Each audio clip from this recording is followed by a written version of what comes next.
नवेम्बर 16 जातीय प्रेस दिवस उपलक्षे ओडिशा सांबादिक संघ पक्षरु बड़दाण्ड स्थित भक्त सालवेग पीठठारे पालित हो जाइछि।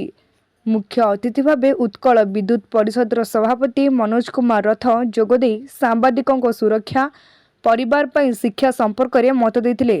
मुख्य वक्ता भावे जिला शिशु सुरक्षा अधिकारी मनोज कुमार त्रिपाठी जोगदे शिशुंक प्रति संवेदनशील होई सत्य संवाद परिवेषण शिशुर परिचय और फटो न छापिबा परामर्श देथिले। एही सभारे जिला सभापति विजय मिश्र अध्यक्षता करथिले। तीर्थक्षेत्र दैनिक खबर कागजर संपादक ज्योति प्रकाश जेना कहिले सांबादिक जनसमस्या उपरे गुरुत्व देवा सह सठिक संवाद परिवेषण करंतु। सांबादिका राजश्री साहू संवाद परिवेषणर नूतन दिग उपरे आलोकपात करथिले। समाजसेवी तथा सांबादिका बनिता दीक्षित महिला सांबादिकों सुरक्षा और समानता उपरे मत देथिले। अन्यमानक मध्यरे वरिष्ठ फोटो संवादिक डीपी गांगुली, रविनारायण जेना, अरुण कुमार, सत्यनारायण पट्टनायक सह संघर सभ्य माने जोग देथिले। शेषरे संघर कार्यकारी सभापति अक्षय स्वाई धन्यवाद देथिले। आलोचना करियो सांबादिक किपरि गतिशील होई गले से विषय आमे आज आलोचना करछु। हम संघ सबआड होइथिले मध्ये हम विलंब एटा आरंभ करछु।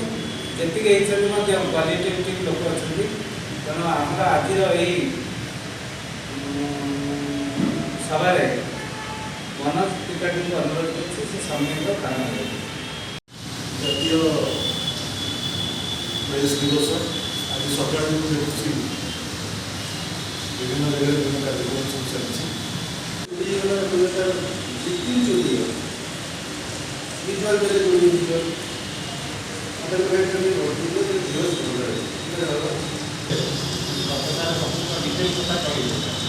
शिशु विभाग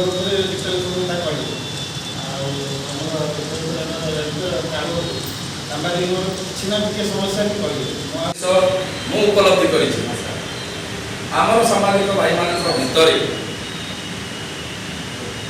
मत लगे कि एकता आपण माने सुंदर भाव। ब्यूरो रिपोर्ट तीर्थक्षेत्र लाइव।